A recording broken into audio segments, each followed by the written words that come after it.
Kita berdoa. 弟兄姐妹，我们低头来祷告。 Bapa, Engkau telah memberikan firman-Mu kepada setiap kami. 主啊，你已经赐给我们你的话语， Firman yang dapat menuntun kehidupan kami hari demi hari. 你的话语带领我们的每一天。 Tuhan, saat ini kami mau datang ke hadapan-Mu. 主啊，现在我们要来到你的面前， Berdoa memohon Tuhan menyingkapkan firman-Mu kepada setiap kami. 祈求你的话语可以彰显给我们每一位， Supaya ketika kami membacanya, 是让我们在读你的话语的时候， firman ini dapat menjadi bagian di dalam kehidupan kami. 你的话可以成为我们生活的一部分。 Inilah yang menjadi doa dan kerinduan kami. 这是我们渴慕的，也成为我们的祷告。 Di dalam nama Tuhan Yesus kami berdoa. 奉靠耶稣基督的名，我们祷告。 Amin. 阿门。 Selamat malam Bapak Ibu Saudara sekalian. 弟兄姐妹们，晚上好。 Mari kita membuka Alkitab atau membuka firman Tuhan dari Yohanes pasal yang ke-15 ayat 1 sampai 8. 我们一起打开我们的圣经，在约翰福音15章第1到第8节。 Yohanes 15 ayat 1 sampai 8. 约翰福音15章第1到第8节。 Kita akan membacanya secara bergantian. Saya akan membacanya terlebih dahulu dan Bapak Ibu Saudara dapat membacanya di dalam ayat yang kedua dan seterusnya. 我们以轮流的方式来读神的话语。 Akulah pokok anggur yang benar dan Bapakulah pengusahanya.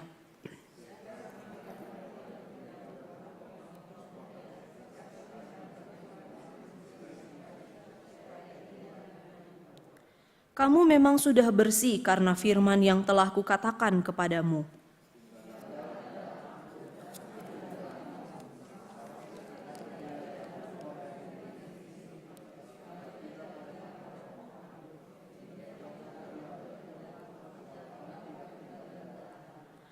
Akulah pokok anggur dan kamulah ranting-rantingnya. Barang siapa tinggal di dalam aku dan aku di dalam dia, ia berbuah banyak. Sebab di luar aku kamu tidak dapat berbuat apa-apa.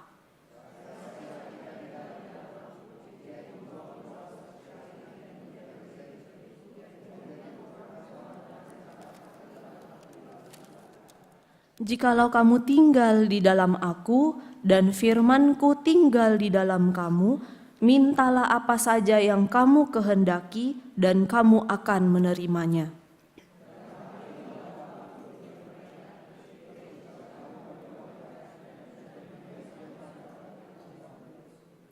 Demikianlah pembacaan firman kita. Bapak Ibu Saudara, konsep pemangkasan yang dikatakan oleh Yesus pada perikop ini, khususnya pada ayat yang kedua, mungkin terdengar asing bagi setiap kita. 耶稣在这一段经文里所说的修剪的观念，尤其是在第2节，可能对我们来说很陌生。 Mengapa? Karena sebagian dari kita mungkin hanya menjadi seorang yang menikmati buah anggur atau bahkan hanya menjadi pemilik dari kebun anggur itu sendiri, bukan orang yang membudidayakan atau pekerja di kebun anggur. 可能我们大部分的都是只是在享用这个葡萄，甚至是葡萄园的业主，不是在栽种或者是葡萄园的工人。 Berbeda dengan orang-orang yang tinggal atau hidup di zaman Alkitab. 和活在圣经时代的那些人不一样， Anggur itu sangat familiar bagi mereka. 他们对葡萄很熟悉。 Banyak di antara mereka membudidayakan anggur. Bahkan tuh sampai disediakan ladang yang khusus untuk menjadi kebun anggur. 他们很多都在栽种葡萄，直到有专属的田，成为葡萄园。 Nah, biasanya kebun anggur yang sudah disiapkan untuk menjadi ladang anggur ini terletak di lereng bukit yang agak jauh dari desa atau tempat tinggal mereka. 平常这些葡萄园呢，位于在村子远离村子的一个山坡。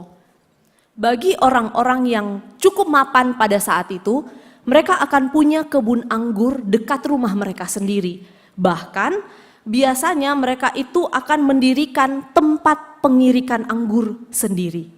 对那时候比较有实力的人呢，可能在他们家附近，他们就有葡萄园，甚至他们盖一个属于他们自己的压酒池。 Oleh karena anggur sangat familiar bagi mereka, maka anggur itu seringkali dipakai sebagai kiasan. 因为他们对葡萄很熟悉，所以葡萄经常被用来做比喻。 Baik itu di dalam perjanjian lama maupun perjanjian baru. 无论在旧约或者新约， Yesus memakai di dalam berbagai perumpamaan bahkan di dalam pengajarannya. 耶稣用葡萄来做比喻。 Nah, Bapak Ibu Saudara bisa melihat gitu ya. Ada beberapa bahkan di dalam perjanjian lama bangsa Israel itu dilambangkan sebagai kebun anggurnya Allah. 我们可以看到，在旧约以色列的人就被比喻为葡萄。 Begitupun di dalam perjanjian baru ada beberapa perumpamaan yang Yesus pakai ya dengan menggunakan kebun anggur. 然后在新约，耶稣也在几个比喻上也有用到葡萄园这个比喻， Termasuk di dalam perikop yang baru saja kita baca tadi. 包括刚刚我们所读的经文。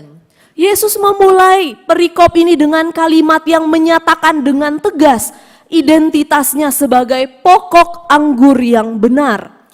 耶稣开始这一段经文，强调他的身份就是真的葡萄树， Sebagai pokok anggur yang benar di dalam berbagai kisah di dalam kitab Yohanes, Yesus seringkali menggunakan berbagai kata untuk menyatakan identitas dirinya. 耶稣经常在圣经里用了许多的比喻来表示他的身份。 Akulah roti hidup, akulah terang dunia, akulah pintu, dan bahkan akulah gembala yang baik. Hingga pada perikop ini Yesus menyatakan bahwa akulah pokok anggur yang benar. 耶稣说：“我是生命的粮，我就是门，我就是好的牧者。”然后直到耶稣说的：“我是真 Apa 的 yang 葡萄树。” sebenarnya Yesus ingin katakan dan ajarkan melalui pokok anggur ini? 其实耶稣从葡萄树想教导我们什么呢？ Bapak Ibu Saudara, oleh karena kita tidak terlalu familiar dengan tanaman anggur, maka saya akan menjelaskan sedikit mengenai tanaman anggur itu, supaya nantinya kita dapat mengerti mengapa harus dilakukan pemangkasan dan bahkan ranting yang berbuah pun harus dibersihkan. 弟兄姐妹，我将要解释一点关于葡萄树，因为我们对葡萄有些不熟悉，之后我们可以更加的了解为什么要进行修剪，还有结果子的枝子也要被修剪。 Bapak Ibu Saudara, anggur itu termasuk ke dalam jenis tanaman merambat. 弟兄姐妹，葡萄属于慢性果树， Karena jenisnya yang merambat, maka proses awal penanamannya itu harus direncanakan. 因为它的种类是慢性，所以在初期要栽种的时候必须规划好， Ada banyak hal yang harus dipersiapkan. 有很多需要被规划的。 Pemilik atau orang yang ingin menanam atau membudidayakan anggur itu dia harus tahu tanaman anggur ini nantinya mau ditanam sampai seberapa luas. 想栽种葡萄树的人，他必须知道他将要栽种的葡萄要想到要多宽多大， Supaya bisa disediakan satu lahan yang cukup untuk menampung tanaman ini. 所以他必须有一辆田来栽种这个葡萄。 Di dalam persiapan ini tentu orang yang mau menanam dia sudah punya harapan atau ekspektasi, gambaran mengenai tanaman anggur yang nantinya akan dia tanam dan buah yang akan dihasilkan. 当然，栽种的人他对这个葡萄树，他想要的葡萄树有些期望。 Tanaman anggur ini tidak perlu disiram terlalu banyak air, tetapi dia harus mendapatkan sinar matahari yang cukup. 葡萄树必须要浇得很多水，但是它必须要得到阳光。 Bahkan ada beberapa faktor yang perlu dipertimbangkan. Bapak Ibu Saudara dapat melihatnya. 甚至有些都要被要注意到的。 Setelah semua persiapan ini dilakukan, maka di dalam proses penanamannya, tanaman anggur ini nantinya akan bertumbuh. 然后这些都预备好了之后，葡萄树它就会开始的成长。Nah, ketika dia bertumbuh, maka masuklah ke dalam tahapan yang kedua, yaitu 当它成长的时候，就进入了第二段。 tanaman anggur itu perlu dipangkas secara teratur agar dapat menghasilkan lebih banyak buah. 这些葡萄树要经常的被修剪，使它可以得到更多的果子。 Jika pohon anggur tidak dipangkas secara teratur, maka akan lebih banyak daun dan kayu yang tumbuh. 如果这些葡萄树不被修剪的话，那么会长出更多的叶子和树干。 Nah, biasanya pada tahun pertama, tunasnya itu akan tumbuh relatif lebih cepat dan akan fokus kepada pengembangan batang utama dari pokok anggur itu. 平常在第一年呢，葡萄芽生长的速度高，然后树干变得越来越大。 Setelah beberapa waktu berlalu, batang utama dari pohon anggur inilah yang akan pertama kali mengalami proses pemangkasan. 然后过了一段时间呢，这个主干呢就是要进行它第一次的修剪。 Bagian yang dipangkas itu adalah bagian pucuknya. 被它修剪的部位呢，就是在树干的顶尖。 Bagian pucuknya harus dipangkas supaya dapat menghasilkan cabang yang berlawanan arah. 它的顶尖肯定是要被修剪的，使那些枝子可以成长得好。 Cabang ini kemudian akan dilatih supaya dia dapat merambat pada tiang atau tralis yang sudah disediakan. 然后这枝子呢都被训练蔓延到已经准备好的那些架子。 Tentu yang namanya tanaman dia akan terus bertumbuh gitu ya. 当然，植物是它会一直的在 Nah, 成 pada 长。 musim selanjutnya, cabang-cabang yang tadi sudah dilatih ini akan menumbuhkan berbagai tunas, bunga, ataupun buah. 然后在下一季，这些枝子呢平常都会发芽、开花，甚至结果子。 Namun ternyata proses pertumbuhan pada tanaman anggur ini tidak sesimpel itu. 但是原来这葡萄树的成长过程不是这么简单。 Proses pembuahan itu belum selesai. 这些成长结果子的过程还没完成， Justru ini baru masuk ke dalam fase awal. 这正是要进入最早期的阶段。 Nah, setelah nanti masuk kepada tahun yang kedua, 然后进入到第二年的时候， tanaman anggur ini akan dipangkas sampai sekitar 70 hingga 90%. 这些葡萄树呢将被剪掉70%到90%。 Karena sudah dipangkas 70 sampai 90%, maka yang tersisa itu hanya batang utama dan cabangnya. 因为已经都被剪到剩下的70%-90%，那么剩下的只是它的主干和枝子。 Cabang yang ukurannya kecil, tidak normal, itu harus dipangkas. 短小的枝子不正常的肯定是要被修剪的。 Termasuk ranting-ranting yang tadinya sudah mulai mengeluarkan buah, itu juga dipangkas. 包括刚刚已经有结果枝的那些枝子，那些也要被剪掉。 Itulah sebabnya di ayat yang kedua yang tadi kita telah baca, di situ dikatakan setiap ranting padaku yang tidak berbuah dipotongnya dan setiap ranting yang berbuah dibersihkannya supaya ia lebih banyak berbuah. 之所以在我们刚刚读的经文的第2节，凡属我不结果子的枝子，它就剪去；凡结果子的，它就修理干净，使枝子结果子更多。 Dibersihkan pada ayat ini itu bukan hanya sekedar buahnya itu dilap atau disiram. 在这里说的修理干净的意思，不是把那些果子拿来抹或者拿来， Melainkan dibersihkan pada ayat ini itu artinya dipotong dan dipangkas. 但是在这经文里说的被修剪干净的意思，就是要被剪掉。 Mungkin kita akan bertanya, kenapa harus dipangkas? Toh juga sudah mengeluarkan buah. 然后我们就问，为什么要被剪掉呢？它都结果子了。 Ternyata pada tanaman anggur, pemangkasan itu menjadi salah satu faktor yang terpenting supaya tanaman itu dapat menghasilkan buah yang baik. 原来修剪成为其中一个重要的元素，来决定结出的果子是好的或者坏的。 Pemangkasan ini dilakukan agar muncul tunas-tunas baru yang lebih produktif dengan kuantitas dan kualitas buah yang tinggi. 这修剪就是为了长出的芽还有果汁，它们都可以有好的质量和数量。 Waktu kita menikmati buah anggur, tentu kita cari buah yang terbaik, bukan? 当我们在要享用那个葡萄的时候，当然我们要找到最好的。 Kita mencari buah yang ukurannya besar, rasanya manis, bahkan buah itu adalah buah yang segar. 我们要找到那些葡萄大的，然后新鲜的也甜的。 Ternyata untuk menghasilkan buah yang sedemikian baik kualitasnya, ada serangkaian proses yang harus dijalani. 原来要得到这么好的果子呢，有一些过程它必须经历的。 Jadi pemangkasan pada pokok anggur itu bukanlah sebuah pilihan atau hal yang boleh dilakukan atau tidak. Melainkan itu hal yang harus jika kita mau menghasilkan buah yang baik.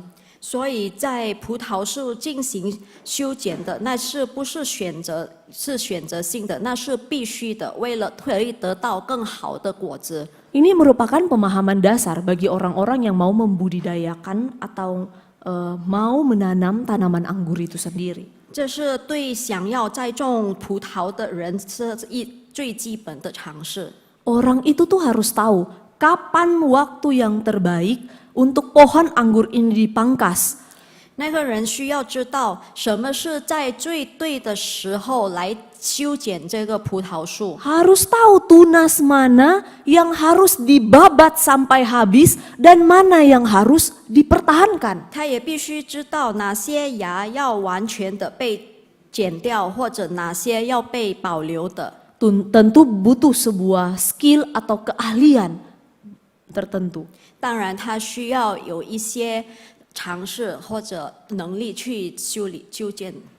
Nah, setelah melalui proses pemangkasan ini, barulah tunas-tunas yang telah dibersihkan itu siap untuk menghasilkan buah. 经过那些修剪过后，芽才可以的被预备好来结果子。 Bapak Ibu Saudara, kebun anggur itu biasanya membutuhkan waktu sekitar 3 hingga 5 tahun untuk siap panen. 所以弟兄姐妹，葡萄树需要3到5年来结果子。 Ini panennya itu adalah kebun anggur gitu ya. 在这里说的收割就是收割这些葡萄。 Tentu ketika orang ingin menanam di dalam lahan yang lebih kecil, mungkin saja proses pembuahannya itu bisa lebih cepat. 当然，可能在比较小的面积栽种葡萄的时候，需要的时间会变更短。 Tapi tentu di dalam apapun lahannya, bukan waktu yang singkat untuk dapat menghasilkan buah yang baik. 当然，不管在多大的面积栽种这葡萄，当然是需要一段时间来有好的果子。 Perlu ketelatenan untuk dapat merawat tanaman anggur ini. 需要细心，需要去修剪这些葡萄树。 Nah, ketika kebun anggur itu sudah siap panen, inilah saat yang paling dinantikan dan tentu juga paling menggembirakan gitu ya. Karena sekali panen, buah anggur itu yang dihasilkan banyak. 当然，在这时刻是最被等待的时候，就是收割葡萄的时候，这些都是他们都很开心。那因为要收割的葡萄很多。 Bapak Ibu Saudara, seringkali kita itu senang gitu ya saat panen itu tiba. 弟兄姐妹，很长时候收割的时候，我们都很开心。 Kita hanya mau terima hasil akhirnya.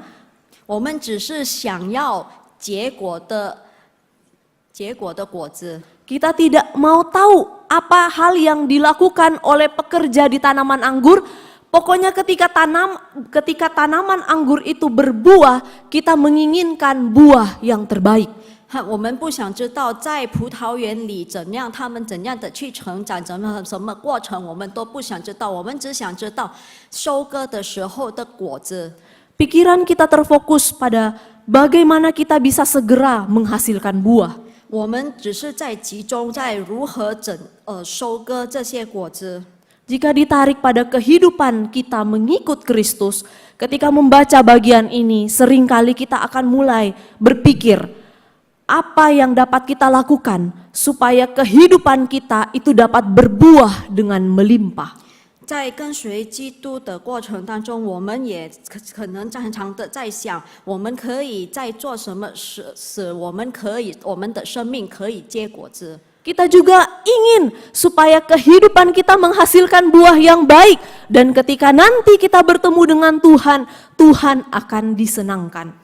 我们也想在我们的生命可以结出好的果子，使我们在见上帝的时候，上帝会对我们很开心。 Sayangnya fokus dari perikop ini justru bukanlah pada hasil atau buahnya.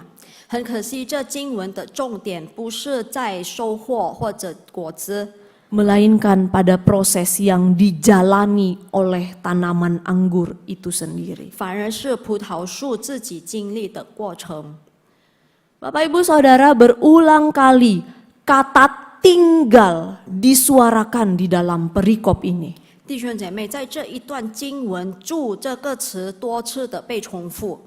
Ketika Yesus mengatakan, "Akulah pokok anggur dan kamulah ranting-rantingnya. Siapa saja yang tinggal di dalam aku dan aku di dalam dia, ia berbuah banyak. Sebab di luar aku, kamu tidak dapat berbuat apa-apa." 耶稣说：“我是葡萄树，你们是枝子，藏在我里面的，我也藏在他里面。这人就多结果子，因为离了我，你们就不能做什么。” Ketika Yesus menyebut dirinya sebagai pokok anggur, sesungguhnya Yesus ingin menjelaskan bagaimana seharusnya relasi antara dirinya dengan setiap kita umatnya. 当耶稣说他是真的葡萄树的时候，其实他是想解释给我们他的子民和他的关系是应当如何。 Mungkin sebagian besar dari kita akan berpikir hal praktis apa yang dapat kita lakukan supaya kita dapat disebut atau dikategorikan sebagai tinggal di dalam Kristus. 可能我们都在想，我们可以做什么，使我们可以被称为住在基督里。 Umumnya orang akan berpikir, ya tentu pasti membaca Alkitab, berdoa, menjauhkan diri dari pencobaan, ikut di dalam ibadah yang rutin.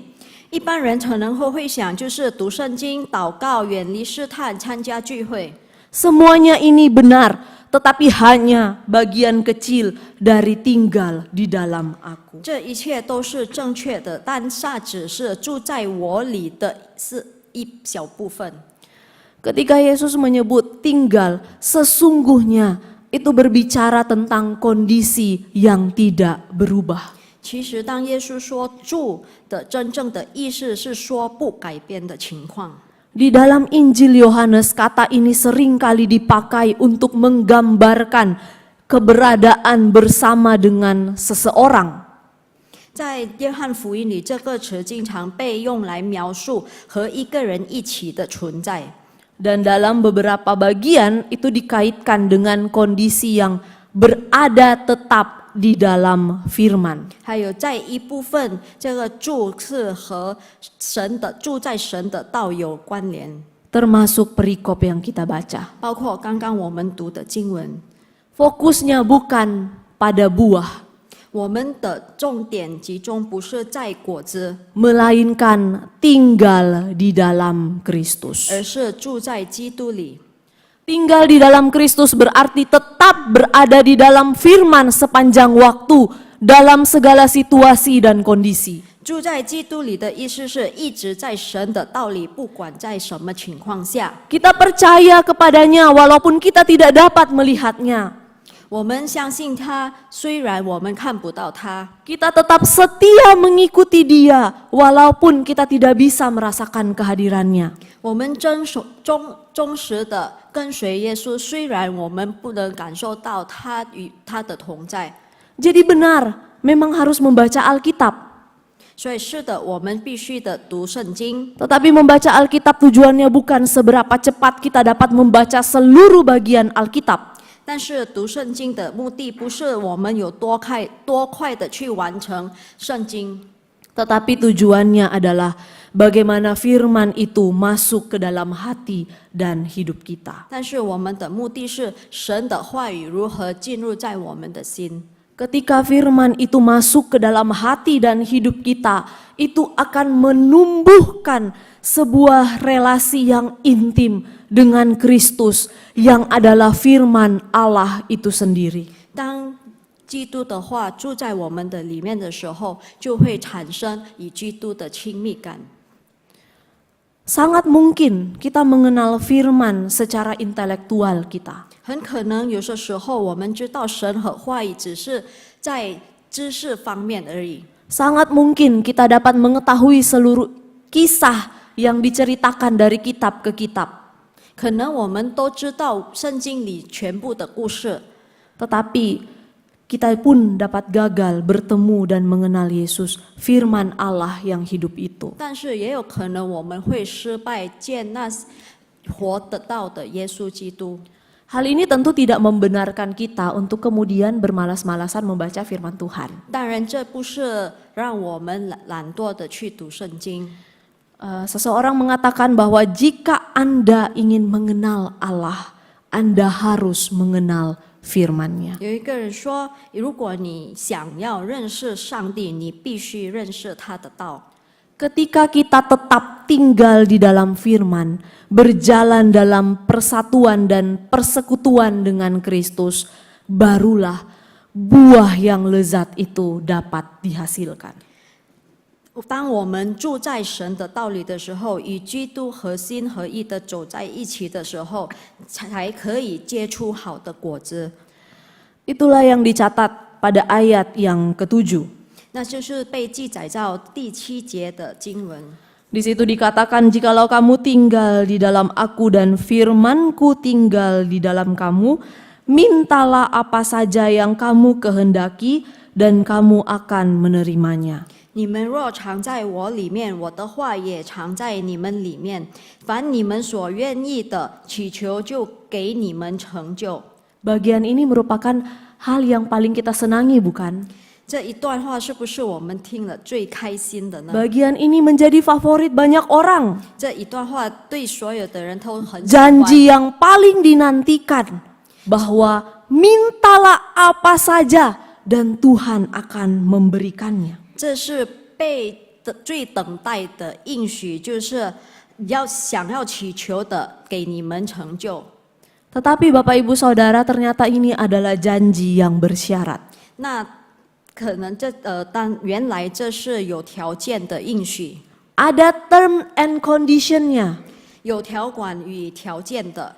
Untuk mendapatkan hal ini, maka kita jangan lupa apa yang dikatakan pada kalimat sebelumnya, yaitu jikalau kamu tinggal di dalam aku dan firmanku tinggal di dalam kamu. 为了得到这些应许，我们不要忘记前一段说的：你们若常在我里面，我的话也常在你们里面。 Proses pemangkasan pada tanaman anggur itu dilakukan habis-habisan. 修剪葡萄树的过程是一直被修得干干净净的。 Tanaman anggur yang tadinya sudah tumbuh, tetapi ketika dipangkas, tanaman itu kembali seperti bentuk awal sewaktu dia baru mau bertumbuh. 已经成长的葡萄树，但被修剪的时候，它要回到那最初的形状。 Sekilas kita melihat bahwa pertumbuhan yang sebelumnya itu sia-sia. 可能我们看来之前它的成长是无用的， Sudah tumbuh baik, sudah mengeluarkan buah, tetapi harus dipangkas dan diulang lagi dari awal prosesnya. 已经长得很好了，然后结果子了，但是要被修剪。从 Namun 头再起 sesungguhnya proses ini tidak sia-sia. 但其实这个过程是不是没有用的？ Justru pemangkasan inilah yang menjadi faktor utama untuk menghasilkan buah yang terbaik. 其实这个修剪才可以让这个葡萄树有好的果子。Tinggal berarti tetap terhubung sepanjang waktu dengan Tuhan. 住的意思就是一直的与上帝连接。 Jika kita senantiasa menjaga kehidupan kita untuk selalu berada di dalam firman Tuhan, selalu terhubung dengan Yesus yang adalah pokok anggur itu, 如果我们一直的在保守我们的生命，一直在活在神的话里，一直与耶稣那个葡萄树连接， maka entahkah 70 atau 90% yang harus dipangkas, asalkan cabang atau ranting itu tetap terhubung pada pokok anggur itu, maka ranting itu akan tumbuh kembali, bahkan menghasilkan buah yang lebih baik dari sebelumnya. 那无论被剪掉70%或者90%，只要那个枝子还是跟主干接在一起，那枝子就会长出来，结出比之前更好的果子。 Bapak Ibu Saudara, masalah ketaatan terhadap firman Allah ini penting untuk menumbuhkan hubungan yang erat dengan Allah. 弟兄姐妹，为了与神有亲密的关系，顺从神的话是很重要的。 Sejak kejatuhan Adam dan Hawa ke dalam dosa, di sepanjang kisah yang dapat kita baca dalam perjanjian lama dan perjanjian baru, hingga kepada kehidupan kita saat ini, itu semua masalah yang terus berulang, seringkali terus dimention, itu adalah masalah ketidaktaatan. 自从亚当和夏娃犯罪，从旧约到新约，一直到我们今天，一直被反复的问题就是我们的不顺服。 Kita susah sekali untuk taat kepada firman Tuhan. 我们很难顺从神的话语， Itulah sebabnya Tuhan akan melakukan pemangkasan secara berkala agar kita dapat bertumbuh dan menghasilkan buah kehidupan yang lebih baik. 之所以上帝要经常的进行修剪，使我们可以的成长，然后结出更好的果子。 Hal-hal apa saja yang membuat kita tuh sulit untuk bertumbuh? Apa yang membuat kita sulit untuk taat kepada firman sehingga kita harus dipangkas? 有什么问题让我们很难的去顺从神的话语呢？使我们要被修剪呢？ Bapak Ibu Saudara dapat melihat di dalam kehidupan masing-masing. 弟兄姐妹，我们可以自己检查我们的生活。 Ketika ada hal-hal yang harus dipangkas dari diri kita, 当有些在我们生活当中要被修剪的时候， ada dua kondisi yang akan terjadi. 有2个情况会发生。 Kondisi yang pertama yaitu ranting atau cabang yang tetap tinggal dan siap untuk menghasilkan buah pada musim selanjutnya. 第一点，那依然还在留住的枝子，并且下一季会结果子。 Atau kondisi yang kedua, tidak mau taat, bahkan kita mau terus menghasilkan daun dan kayu hingga nantinya menjadi kering. 或者第2个情况，我们不愿意顺服，然后一直的长出叶子和树干，直到枯干。 Ketika tiba waktunya kita harus dipangkas secara berkala, apakah kita melihat pemangkasan itu dilakukan untuk kebaikan kita, atau kita justru melihat bahwa pemangkasan itu merupakan hal yang jahat yang dilakukan kepada kita? 当我们要被修剪的时候，我们看待这修剪成为是一件为我们的生命有好处的，或者是对我们有坏处的。 Kita bisa bersedia untuk mau dipangkas, untuk mau dibersihkan, supaya kita siap untuk berbuah. 我们要愿意被修剪，就是为了预备我们可以结的更多的果子。 Ataukah pada kondisi yang kedua, kita menyayangkan buah yang tidak seberapa itu, dan kemudian kita menganggap bahwa Tuhan telah membiarkan dan membuang kita. 或者第2个情况，那我们要被修剪的时候，我们还是对那些不怎么样的果子感到可惜，然后我们就觉得上帝不接受我们，不管我们。 Mungkin kita merasa kita sudah menghasilkan buah yang baik, 有可能我们认为我们已经结出好的果子， tetapi mengapa kita harus dibersihkan lagi? 但为什么我们还是要被修得干净呢？ Bapak Ibu Saudara, pemangkasan itu merupakan faktor utama dan terpenting yang dilakukan pada tanaman anggur supaya dapat menghasilkan buah yang terbaik. 那么弟兄姐妹，修剪对葡萄树来说是一个很重要的过程。 Proses pemangkasan apa yang sedang Tuhan kerjakan dalam hidup kita pada saat ini? 在我们生命当中，上帝正在进行什么样的修剪呢？ Mungkinkah itu berkaitan dengan karakter kita? 可能是跟我们的性格有关， Mungkinkah itu berkaitan dengan relasi yang ada di sekitar kita? 可能是和我们周边的一些关系有关， Mungkinkah itu kebergantungan terhadap materi atau hal lain selain Tuhan? 可能是我们对物质上的依靠，就是还有其他除了上帝。 Pemangkasan yang kita lakukan atau yang dikerjakan Tuhan di dalam hidup kita, mungkin setiap orang masing-masing berbeda. 可能对每一个人来说，上帝对我们做的修剪都不一样。 Tetapi ketahuilah Bapak Ibu Saudara, Tuhan akan mengusahakan segala cara untuk membuat kita dapat menghasilkan buah yang terbaik. 但是我们要知道，上帝将会用尽所有的办法，为了我们可以结得更好的果子， Bukan menghasilkan lebih banyak kayu dan daun. 不是长出更多的叶子和树干。 Jika kita adalah ranting yang melekat pada pokok anggurnya Tuhan, 如果我们是结在上帝葡萄树的枝子， maka ketika kita harus dibersihkan, siapkah kita untuk dipangkas habis-habisan? 那么当我们还要被修剪干净的时候，我们是不是预备好了被修干净呢？ Siapkah kita untuk bertumbuh dan bertunas lagi? 我们是谁，使我们可以在的成长发芽？ Ataukah kita hanya berpuas diri dengan buah yang tidak seberapa itu? 或者我们对那不怎么样的果子已经感到满足了？ Mari kita berdoa. 我们一起低头来祷告。 Bapa, kami tahu tentu pemangkasan itu bukanlah hal yang mudah untuk dijalani. 主啊，我们知道修剪对我们来说可能不是一件很容易， Namun kami mau belajar ketika kami rindu untuk menghasilkan buah-buah yang baik di dalam kehidupan kami.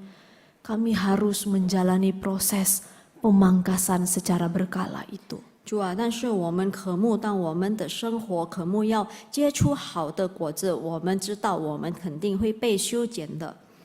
Tuhan, tolonglah setiap kami 主啊，求你帮助我们每一位， supaya kami dapat tetap tinggal pada pokok anggur itu. 使我们可以住在葡萄树里。 Tolonglah kami supaya kami dapat tetap memilih untuk taat kepada firman-Mu. 也求你帮助我们可以选择的顺服你的话语， Sekalipun itu adalah hal yang susah, sekalipun itu harus membongkar hidup kami. 虽然那是一件艰难的，虽然那是你要拆我们的生命， Roh Kudus mampukan kami untuk dapat tetap memilih taat kepada Engkau. 求圣灵帮助我们可以选择顺服神的话语。